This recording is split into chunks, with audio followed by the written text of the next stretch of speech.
I'm willing to wait for it. I'm willing to wait for it. Just you. And 23 Will I ever be more than I've always been? Tell me what's wrong with me. Be more chill. And 23 Will I never be more than I am today? Ever be more than I've always been? Can you answer me? By such Raise a glass, let me raise you up. That's up, raise a glass. living it up on top. That's fire.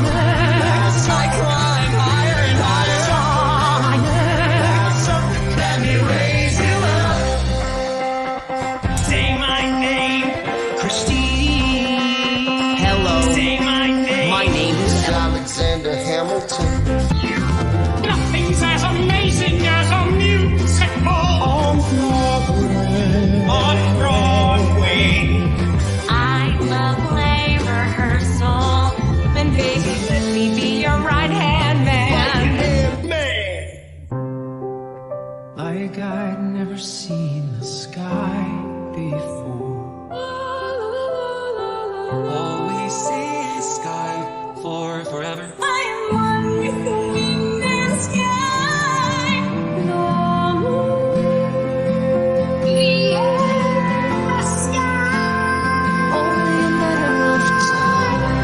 Time to seize the day. Our time now. Days and We've still got the best day ever. you. But mostly me. Are just 1 second to the end of time. Are gonna change the world forever. what the hell are you doing now? What it is, clue, what it is, It's called a dance break. Apparently this happens in musicals as well. People on stage just burst into spontaneous dance. It's time to dance. Everybody's doing red dance and it's all happening. That's how the race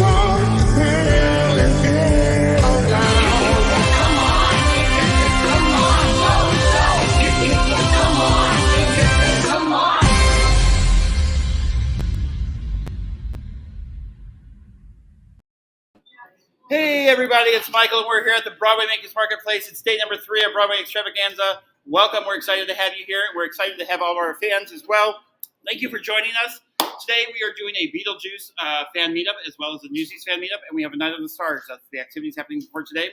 And I got a special guest host with me today. I would like to introduce her. She goes by Fairy G. We all know her as Fairy G. She's also is a mother of one of the vendors that we have here at the store. Alex W. Draws, you may know her her work with her Broadway Dog and Prince. I'm going to bring in Kristen, and we're going to talk about Kristen Winkle. Kirsten Wrinkle. There you go. Hi, how are you? Sorry about that. Yes, and you can just call me Fairy G. It's easier. That's how everyone knows me. I never knew growing up that I could become a fairy godmother, and somebody gave me that role, and I have embraced it and lived it, and it's awesome. I am on the Broadway Makers Alliance leadership team. I am very happy to do that. When I started with Broadway Makers, I had a podcast called Entrance Theater Talk, and when COVID happened, it was time to retire that. And through everything that's happened over the past couple of years, it was time for an old white broad to move aside and listen and let other people's voices be heard. And so there's a lot of wonderful changes coming to the arts community, and we're very excited about it. And one of the great changes happening is Beetlejuice coming back That's right. on Broadway. So that's very exciting. So I don't know if you want to know the story about Beetlejuice. We won't get into the politics of what happened, but basically they cleared way to make room for another show, and that show is fabulous and having a great turnout going on right now. But I'm not going to name names because that's what we're going to do down here. We love all Broadway, and that's what we do this weekend. Is 96 hours of celebrating Broadway, all things Broadway. We started on Friday. We're going until Monday. We end up Monday at 9 o'clock with our musical Mondays. James Kennedy will be on piano. We've got Taylor Feldman that's doing our lead karaoke for that night. We've got all sorts of activities coming down here. And that's the thing about the Broadway Makers Marketplace. There's so much going on down here. We do musical Mondays. We do coloring Wednesdays. We do special guest appearances, which we have a surprise special appearance coming shortly for all you Beetlejuice fans out there. what else we got going on? What was as a vendor? Talk to us about what what you like about being here and being able to interaction with fans and just the response of you as the mother of Alex W. and just her products and the whole experience. Yeah, from thank start you. to finish. Yeah. Well, I gotta say, if there are any parents out there watching, you know that the pride of seeing your child's work being celebrated and admired. So that's wonderful. So it's been really great for me to see Alex's work in the store. She is a theater fan. It's one of the things that brought us together. And so Alex and I always connected with theater, and it's so great to be among other people and connect. And I love when fans come into the store. What's your favorite show? What's your favorite moment? And hearing from them, because it's just the arts are such a beautiful way of connecting and making us realize that we're all human beings, and as different as we all are, we're actually there are parts of us that are all alike. And it's just when we remember to be kind and respectful to one another, as the arts community does, then we can spread a little more kindness and peace in the world. And that's the great thing about the arts. And so that's what I love about the Broadway Makers Marketplace and having all the arts celebrated. Michael, thank you. So there's her work. So musical theater, but it's just a bunch of dogs. And tell us about the process of how it started from just a print and then how it expanded from the print to the book, from the book to the stickers. Yes, actually, so my daughter is an artist. She's currently 23 years old. These were done about 4 years ago when there is something called Inktober. And in the month of October, a lot of artists engage in creating one thing every day for the month of October, which is why that there are 31 designs here. So one year, she used to embrace a show. So one year she did all ink drawings around the musical Lizzie. And if you have anybody see the musical Lizzie based on Lizzie Borden? Go look it up on Spotify. It's an awesome soundtrack. So you are welcome. You are welcome. Theater education, theater history right there. That's right. If there are any Lizzie fans in there, it's, I'm going to slaughter her name. Carrie Monopoly. I don't do last names. All right. Yeah.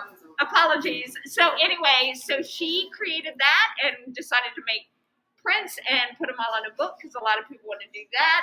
Always love a good sticker. Gotta show it on your water bottle. So that was just you can see her love of shows. A lot of people ask for certain shows, and I will tell you that what she doesn't do, what you'll notice is some of the most popular shows she doesn't do because she will not make a drawing out of a real human being. So she will not do Hamilton, or she will not do Six, because those were actually real people. And that is how she chooses to honor and respect those lives that have happened for real. Yeah. So anyway, so we have just been really, really lucky. What I will say is if you are in the area and you can come down here, please come down here, because I will tell you, I started the morning in Charlotte, North Carolina. So if I can come from Charlotte, North Carolina, I know a lot of y'all can come down here, celebrate your favorite show, come talk to us. We're going to be hanging out, maybe do a little shopping.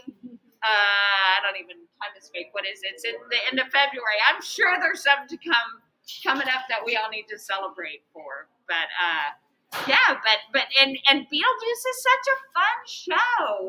I think it was just the delight that the theater community needed, and we didn't know because it's all so much fun.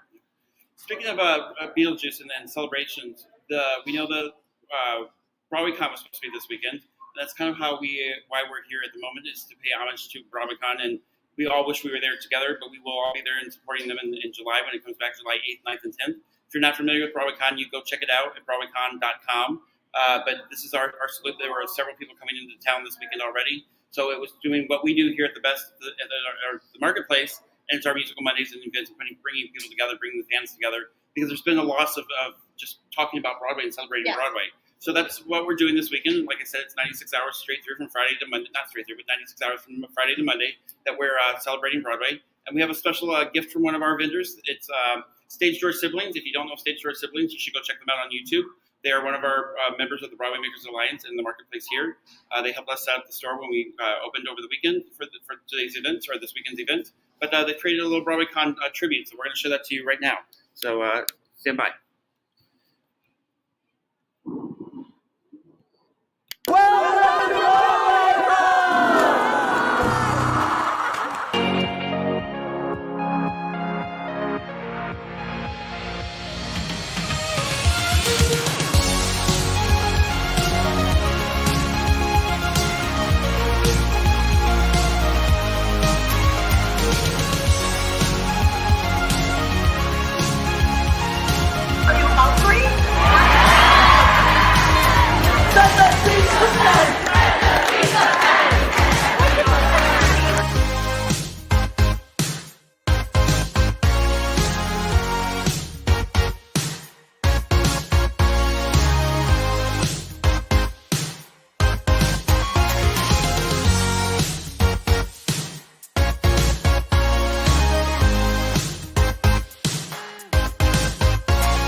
Hey, so that was our tribute to Broadway Con. So we love Broadway Con. We can't wait to be back with them in July, and we're looking forward to that. And we're sad that we're not with them everyone right now.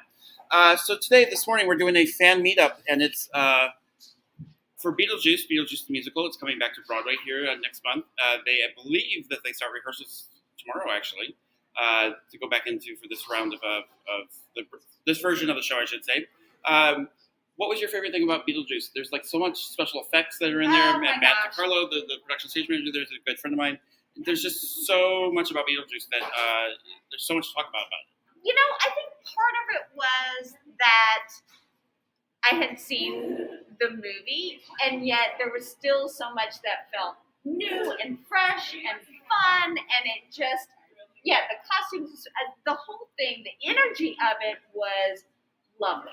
And it was, I love any kind of puppetry, and the fact that they could incorporate puppetry without making it, it's like we're all kids, we're all young at heart, but it was not just for kids. It was for all people. It was fantastic. The whole energy of it was just beautiful. And I've gone on and I've seen like Leslie Kritcher's costume change and makeup change that they do on if you haven't seen it, do it on YouTube. But I think we have a special surprise guest for everyone. We have Elliot Maddox that's here from Beetlejuice musical. Elliot, welcome. Come on in. Welcome. What's up? So we've got Elliot Maddox here. Tell us a little bit about you and who you play in the show. And this is Kirsten Winkle, one of our vendors and advisory board members. And she's going to kind of lead the interview for us here. And sure. These are some of the fans that we're on live at the stream. Hey, everyone. Hi, everyone. So I'm going to step out and I turn it over to the two of you. Cool.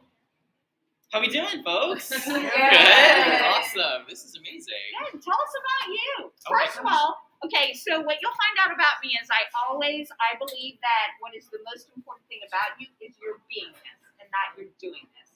So if you want to talk about who you be, give me 3 adjectives. 3 adjectives? Yeah. Okay. Fun. Fun-loving. Yes. We'll do that. Yes. I would say fun-loving. I'm introverted. Okay. I like to stay in, watch TV. And I would say passionate. Fantastic. Yeah. Fantastic. Yeah. So now you can tell us, because people want to know about, can you tell a little bit about your journey that led you to Beetlejuice? So I've been working on the show since 2017, back in its early development, the first workshops of it. I've been with it ever since. So it's been five years, if you can believe it, since I first. Yeah. I gotta go back further than that. Okay. Baby you. Baby How did me. baby you? Like, were you a theater kid, or is this something I new? definitely was. Like, my mom is musical, and so we grew up. She loves musicals. We used to listen to like Chess and like the Donny Osmond Joseph recording, all of those. And so I grew up on musicals. That's fantastic. Yeah, I would like dance around with my Discman. Most of you are too young to know what a Discman is. Your legs broad right here. I get that. Oh yeah. Very hard to dance around with a Discman, Yes. famously. Yeah. Yes. Lots of skips. Yes. I Yeah. completely understand that. Yeah. Great. But yeah, I grew, small town in Kentucky, so I had lots of What farmland town? a very small town near Lexington called Carlisle. Okay. Yeah. I know Shelbyville. Oh, sure. Okay. Yes. Shelbyville. Yes. And so I have to ask, Mhm. a little off topic, did you have a Southern accent growing up? I or did, did you yeah. train yourself out of that? It slowly went away. I went to school so I grew up in a very small rural town, like 2,000 people. And then I went to a performing arts high school in like the bigger city there. And so as I was just kind of around people without accents, it got less and less. And then I went to Oklahoma, where you'd think it would have continued, but no, that was where I trained. So I got rid of it. Tell us But about, it's in there. tell us about your training. I went to Oklahoma City University, Bachelor of Music and Music Theater from there. Okay. So I had a great 4 years in Oklahoma City, learned a lot. And, What was your favorite class Uh-huh. as a theater kid and then a theater student? And then what was the one that you're just like, oh God, this is a slog? Well, any like normal class class, I guess, was tough for me. I was very over school at that point. But the one that was like the worst was acoustics lab, which was like we had to take a science course, and so like all the music people were like, fine, well, if we have to do this, we'll take acoustics. But it was like the most boring thing I've ever experienced, and not a very exciting lab. Acoustics, right? You're not like cutting into anything or making things explode. You're just like watching vibrations happen, and I don't know, it's really boring.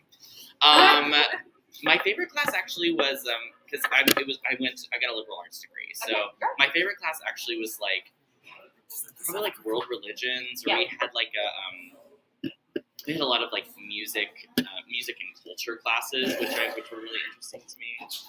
So do you enjoy going to the theater? I know you're just about to go into a really busy schedule with rehearsals. Starting tomorrow. But yay! Rehearsals starting tomorrow! Yes! Welcome back, baby. So, but you enjoy attending theater? Oh, always. So I'm a theater fan first. One of my favorite questions is, when you attend the theater, where in the theater do you like to sit if you get a choice? Oh, if I can choose, I'm sitting in like row 2 of the mezzanine center. Yes. Yep. Because I'm an aspiring director choreographer as well for the future. So I love to see like the pictures and the patterns and what the lights are actually doing, and I like to see like some of the mechanics. So like I'd rather see a trapdoor open because it's fun for me. So with that in your future, because we know that's going to happen. So is there a work in particular that you want to direct and choreograph, or do you want to do a new work? That's an interesting question. I mean, I think I love like looking at older, not necessarily older, but things that have been done before. When I go to see things, I always like learn something. So even if I don't love something, I do learn something from seeing every show. So I'm always interested in like, how could I have like, if I don't think something was as like at its full potential, I'm like, what would I have done differently if I had that in front of me to like make it kind of soar in a different way? So I love looking at things like that. So having said that, it sounds like you often go to see things and you kind of have either your director hat on, your choreographer hat, your actor hat. Do you remember a show that you've seen recently where you lost on that and you were just back to being a fan, and when you're like, oh. Yeah, probably the ones that are popping into my mind are the Company revival I've loved so much, and then also Slave Play. Yeah, I was absolutely like just taken away by that. Yeah, and that's the power of theater. Yeah, is it makes you connected to the person in the seat next to you, even if you don't know them. You're just. Can I tell a fun story about when I saw Company? Okay, so I guess it's not necessarily fun anymore, but I saw Company with a friend of mine who works in, who's actually at Columbia getting her master's in arts management. So she's working with a company management company there. So I got to go see the show with her. And we were waiting last minute. I know him. We were waiting last minute to go find our seats. We were supposed to sit in a box, but there was press because it was the first night it was back. And so someone just comes up to us and we're like, hi, we need 3 people to come with us this way to be seated. I was like, great, let's go. We sit down and they were like, don't freak out right now, but we're going to walk you downstairs and Stephen Sondheim's going to be walking past you. He's going to be sitting in the row with you. We're filling the row with people that we know from management so that there's not like a scene. So I got to watch Company return in like with Stephen Sondheim, like 2 seats for me. Oh, wow. And this was like, a couple weeks before he passed, but that was crazy. Was it hard not to like peek down and like see how? No, because I was loving the show. Right. I was like, this is exactly. incredible. It is. Yeah. It is. The energy of it, yeah. Especially that night was insane. It's just. So I'm going to ask one more question, and then we can talk about Beetlejuice. Sure. So you are also you train, you coach, you give back to others. Yes. Yeah, I try to. Okay. So here's a question for you. If you're working with a student who's up and coming, like I want this so bad, what is a moment from your school and your coaching that if you could take them back there to that moment and say, learn from this?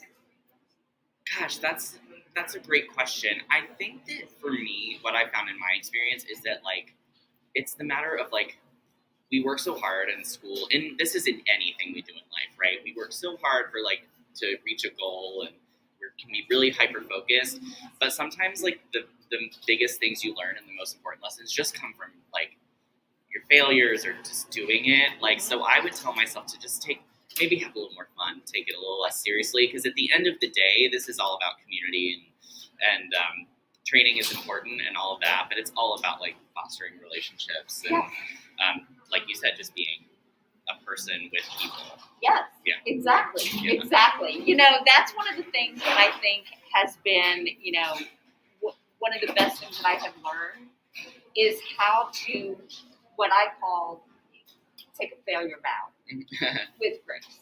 Yeah. And own it and just say, I goofed. Yeah. And as an artist, I think, you know, we have other artists and aspiring artists out here who you just, that's the way you learn. That's the way you Absolutely. grow. That's what got you here. Yeah. So talk about Beetlejuice. Oh my gosh, I'm so excited that it's back. Are you guys excited? Yes. And so you've been with it, like you said, Forever. You are part of the family. You're entrenched in this family. Yes, very much a family, as you all know. Yeah. So is the energy just palpable? I mean, do you expect tomorrow just to be like vibrating? We're so excited. I mean, I haven't seen some of these people in, you know, it's coming up on almost exactly 2 years, like in mid-March when we did our last show. And it is like, I was talking with someone today on the phone just being like, I don't know what it's going to feel like tomorrow. Like, I'm going to be excited, but I'm kind of nervous too. Like, it's been a while. So right. I don't know how much they expect me to remember, but we'll see. So talk about when all of us get to finally see the show, Yes. you know, either previews or after opening Have their night. tickets. Right. Yeah, Tell us what we can expect from the show, and tell us what we can expect from you. Well, I think what's going to be exciting for fans who've, you know, seen the show before, and not that it could ever get old, because it's one of those things you can see over and over, and it's just a blast. I'm jealous that I can't be in the audience. Right. It is going to be a little bit different. I know for a fact that what I'm doing in the show is different, so I'm not going to necessarily be playing the same roles. So there's a lot of new people joining. So there's new people for me to fall in love with and you all to fall in love with, and we're really excited about that. And because of the world we live in right now, which hopefully is going away enough. Right. There's more. There's a lot more coverage just so that we can keep the show open. So now I'm understudying Otho and Maxie as well, so I have a little bit more extra work to do, and then I'll get to do different shows some nights, which is exciting. And I know for like diehards to like collect every performance is really fun, so I'm excited about that.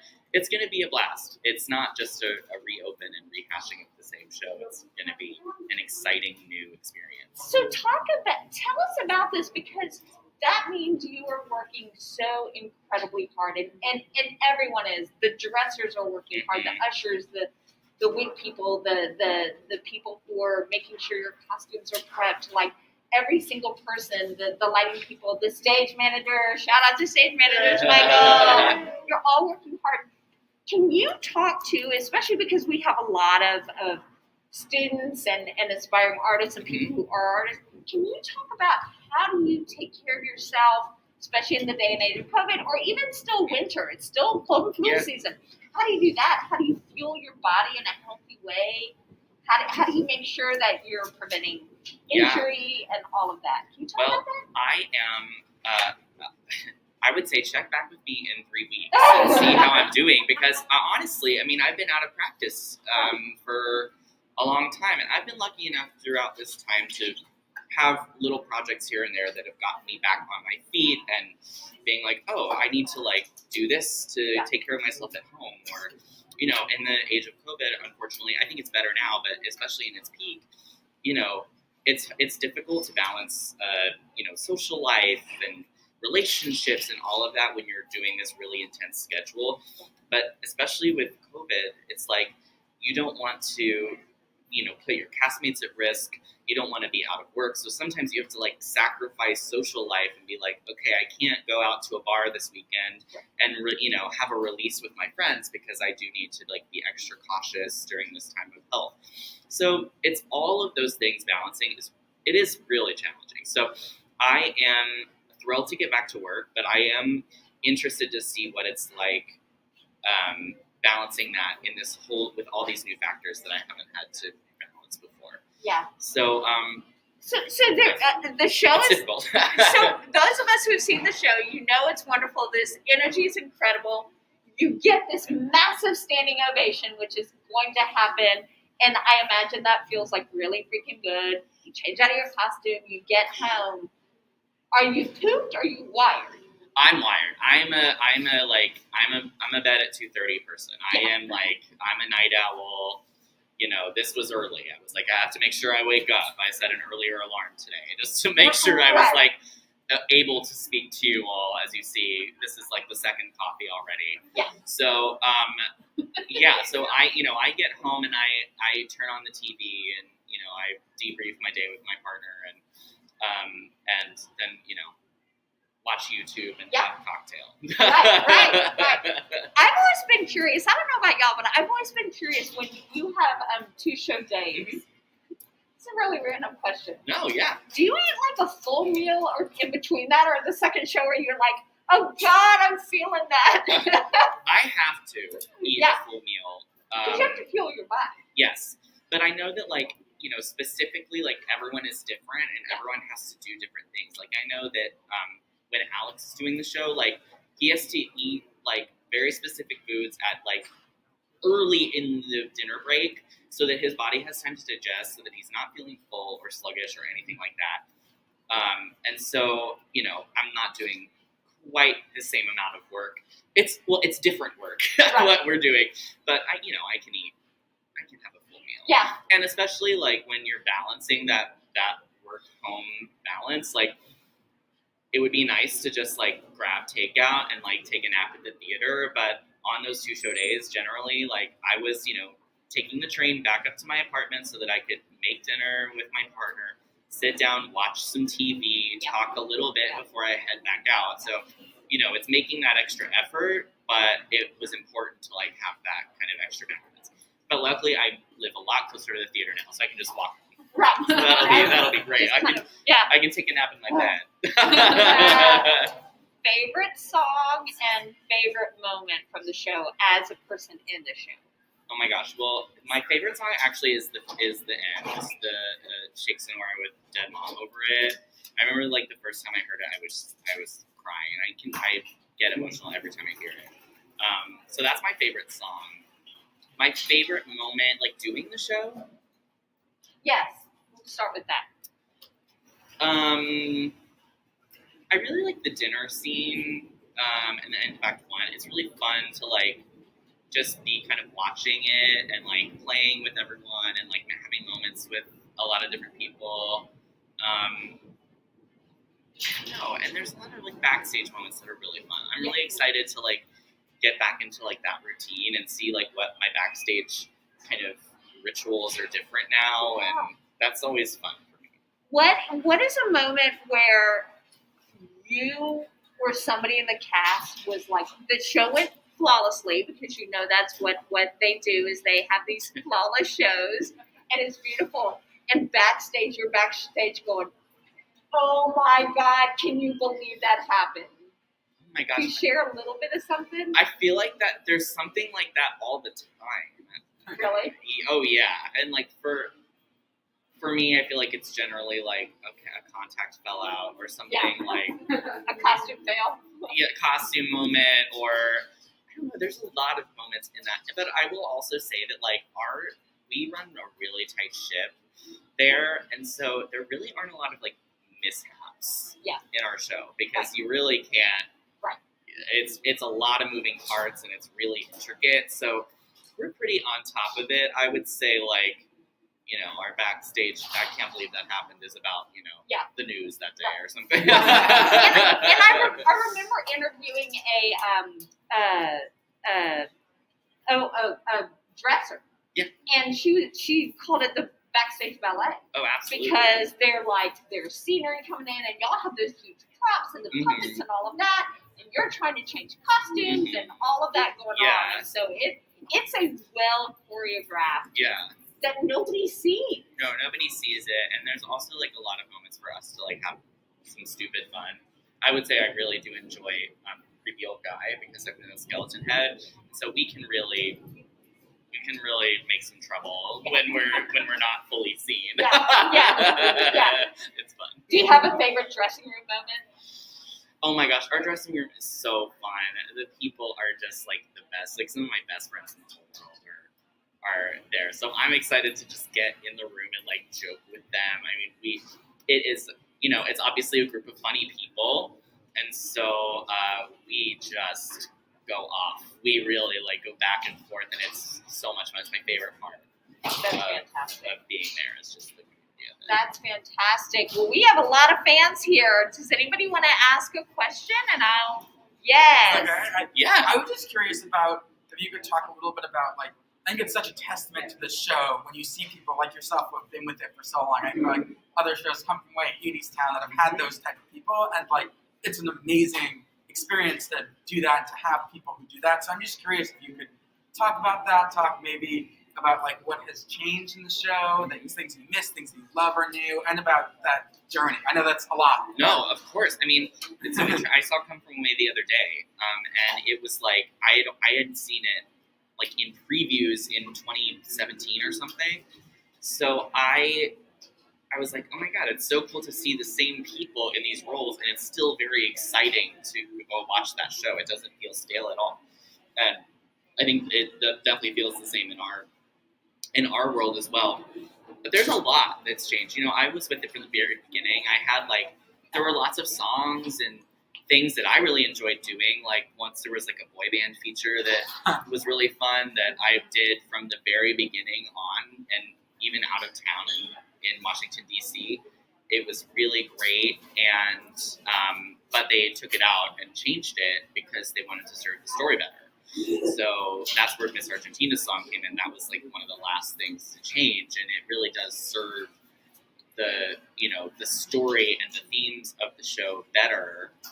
Even though it was a tough thing to lose for my ego, I had to put that aside and trust that the team was really looking out for the show as a whole. And I think that making that decision made me have a job for longer, and because it just made the show better and made people really see what we were trying to get across, as opposed to something really silly and fun that was hard to see go. I think one of the interesting things about this show, because there's such a wide age range of people who love this show. Yeah. And I remember I got the real privilege of being able to take a couple young people when I went, and just like, there's nothing like, I don't know whether you can see some of the faces, but you see some of the faces in the crowd, and they're just like, I love seeing especially young people just like, oh, it's like, yes, it's changing. And now they're going to come back years later, and it's like a 12-year-old and a 16-year-old or whatever it is. It's like that. They're different little human beings. Very different. And I'll be honest, like when I first started working on the show, it was definitely it was much raunchier, and it very much took a journey into kind of like really riding that line of having edge, but not alienating like families and young people, like having enough adult humor for the parents to be excited. But I never would have guessed that we would have had the young fan energy under the show like we did. It was like because TikTok played such a huge part in our show becoming what it was. But we were all like, what? Like our show, okay, I guess our show, like they're doing it, talking about it on TikTok. Like we had no idea what was going on. And then it completely revived our show. I mean, it made it what it is. Like the show is not anything without the fans. Truly, this show, we're so grateful and lucky to like share it with the community in this way, because it really buoyed us and gave us this life in the show and jobs for longer than we probably would have had them. I mean, we're so grateful. What would your guess be about the number of people who go to see the show who actually have seen the movie? That's a great. I mean, I would say that like maybe the parents have seen the movie and the kids maybe know it from TikTok. Yeah, right. So maybe like 50-50. I mean, my partner grew up obsessed with the movie. movie, and I had never seen it until I like got the job. So I was like, That's hysterical. So I never saw it until after I saw the show. yeah. Okay. Neither like my mom had never seen it. Like we weren't really a movie house. Right. And she was like, the movie's cute. Like she does not get it, but But of course she loves the show and she of loves course. you. But even that, I was nervous because when she first saw it when it was in DC, it was riding that line. It was probably a little closer to R-rated. Is she coming back? Is she gonna be there opening night she'll for be you? there. She's not gonna be there opening because she couldn't get a ticket. I mean, Yeah. it was sold pretty quick, but she'll be back for sure. She'll travel up and see it again. But That's wonderful. So Yeah. more questions. Who has a question? Michael has a question. I want to know about the special effects and stuff. Is there Yes. ever a moment in Yes. the show that something went haywire, and then how did you cover, or did the cast cover from that, and what is like all that? We all love those things when those shows stop. But Yeah. there's a lot going on. Like I said, there's a lot of moving parts with getting hit by a snake tail or I don't know, a head, on a giant arm hitting. I don't know. There's craziness happening. But again, I think it's like the testament to the team working behind the scenes as well as the actors, like being able to clearly communicate. Okay, this is, like you said, this is choreography as much as your 5, 6, 7, 8. That this has to go here, this goes here, and the way I'll again be interested to see in our new theater how everything's stored, what my traffic is now, because it's going to be completely different than it was. And so it's a testament to like our effects designers and everyone working together to make sure that everything is safe first, and then really, really impressive next. So it takes a lot of it's very, very specific to make something look very effortless and easy on stage. Is there a particular moment that has happened that just the cast lost it, or that it was just like you had to? We stop the show occasionally, it happens, but like is it something that the cast really just? I think that the first or something. The one effect that probably is the most difficult to pull off and sometimes goes wrong the most is when Delia spins out of her dress in the dinner scene because the pig is holding. It's insane. Can you imagine a layperson walking by being like, the pig takes the dress off? So that's all, that is a very intricate and temperamental effect. So sometimes Leslie is just fully clothed with or half a dress off and then spinning into a chair, and then you'll see her ripping the stuff off so she can get to her next place when she needs to be. But that's a place where I'm able to I'm trapped up against the door, so I'm watching everything happen. So I'm oh my god, this is a mess today, or oh, that was really smooth. In your new theater, where is the orchestra going to be? No idea. The orchestra. Honestly, I haven't stepped foot inside. The box office just opened the other day because it was a testing. So there's a lot of this is a little inside info. There's a lot of specific Broadway testing happening right now. So there are multiple sites. Kind of in the theater district where we go and scan a QR code, and so the tests go right to our companies so that it's all organized in that way. So there's lots of different sites that do that where we can go and get tested. And the Marquee box office was one of those sites for a couple months, but now it is no longer because it's ours. So yeah. So I have no idea. I mean, the orchestra was in the pit when we did it, except for maybe I think the drums had a room, and then maybe someone else was in there with them, but all 17 of the pieces were in the pit, pretty much. Yeah. So I imagine it'll be the same. The Marquee is pretty large, so I think it'll be a similar story there. I know we have new cast and we have returning cast. Mm-hmm. So, what's it going to be like not only do you have a new cast coming in, but the season cast hasn't done the show since 2019. Yeah, 2020. Yeah, right when it. Yeah. What is going to go into bringing this back on the stage for the actors and musicians? Has that started? We start tomorrow. We start rehearsals tomorrow. Oh, awesome. So I think that because we have a mix of old and new, it's actually going to be good for us old timers to really like actually rehearse the show and not just kind of like try and pop back into what we knew. And also, the show is, I think I mentioned this, but the show is slightly adjusted. They did a version of the show in Korea last year, and they tried some different tracking, some different things. So I have a different show. So I will be learning different things in the same show. So I think that'll be a good way to like have it be like we're starting fresh on something new and not like trying to like, what was that? And like remember it. So that's at least how I'm going in. My mindset is treating it like a brand new show. As much as I can. You know, it's going to be ingrained in me in a certain way, but as much as I can, I'm trying to walk into it like I haven't done the show before. Were there re-auditions for existing cast? Like, did they have to go, this is what I have to do again? Yes. Wow. So for new cast members, for new crew members, for new ushers, for the newbies to make this beautiful family that y'all are going to be, what is a wish or a hope that you have for somebody that's just joining the Beetlejuice family? I mean, it's a really special show. It's a really special group of people. So I really just I don't even have to wish it or hope it because I know that they'll see it, how special it is, and how it feels. It's my favorite job I've ever had. It's a really special feeling in the room with the company and the team. So I really am just thrilled to get to see them experience it and to share it with some new people. That's fantastic. Who else has a question? Yes. What cast do you cover? So right now I cover Otho and Maxie. Yeah. And that's new, so I have to learn those. Yeah. Yeah. One question. You touched about having extra cast members and stuff joining in covered, and it's been because of COVID, the addition to the forefront swings.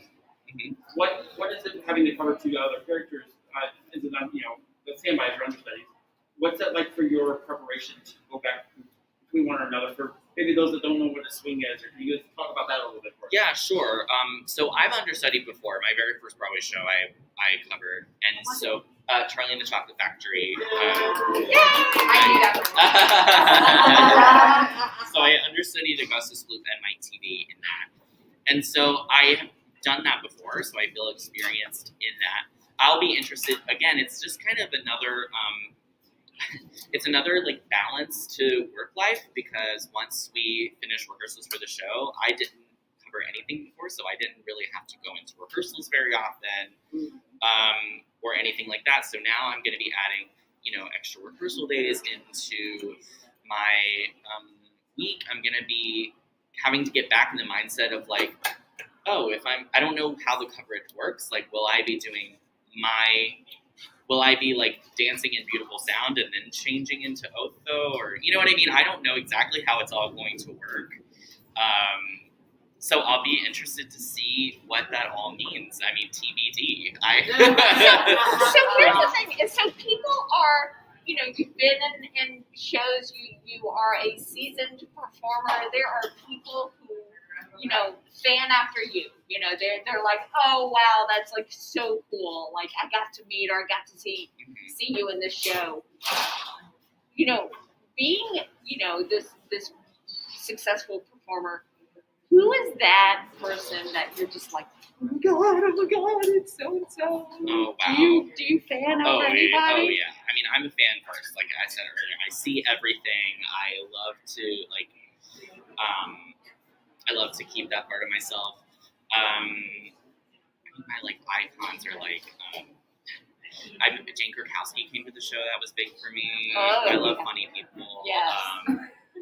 The cast of Company is basically my idols on stage, like Chris Sieber and Chris Fitzgerald, and all of those people I'm obsessed with. Jen Samar, like anyone funny, but also like getting to work with like Leslie and Alex, like all these funny people. Carrie, like it's thrilling to like get to be contemporaries with people you look up to because it was really like affirming that with all the work you've done. It is such a phenomenal cast. It is such a phenomenal show. We are so grateful for you for being here. I want to wrap it up with one question. And again, the biggest thanks for being here. Who's gonna go see Beetlejuice when it opens? So, because we celebrate the arts and we know how wonderful and important they are, what is your hope or your wish for the future of the performing arts? I think that right now I just to stay open. Yes! I wish for a future of Beetlejuice for years and years.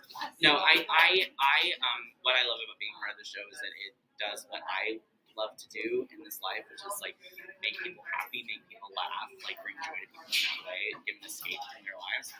And so that's the kind of theater that I want to keep making in the future.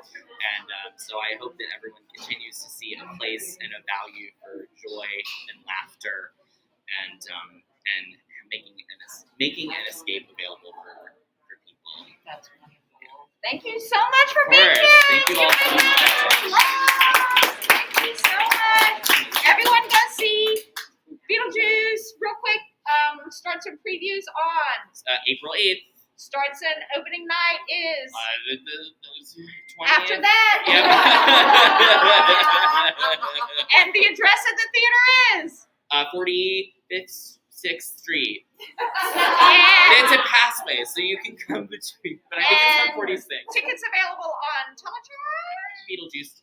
Yes, Broadway.com. Beetlejuice. You all know where to There find you go. them. Find it. Google is a thing. Google is even for soul grubs. Google is the thing. So thank you so much for Thank being you. here, Michael. Elliot, thank you so much. For those of you that's on there, stay tuned. We're doing a 1 o'clock Newsies meetup. We're doing a 5 o'clock Stars Night of the Stars. So tune into that. Right now, I think we got a special treat from Beetlejuice. We got a karaoke performance coming from Taylor and some fans. So we're going to put you onto that. And Elliot, thank you so much for being here. We really appreciate it. Thank you all so much. Let's go check out the store with Yes. Thank you so much. Sing.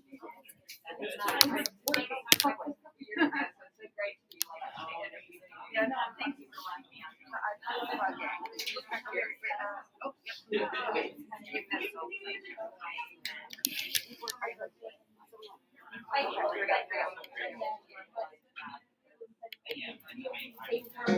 Yeah.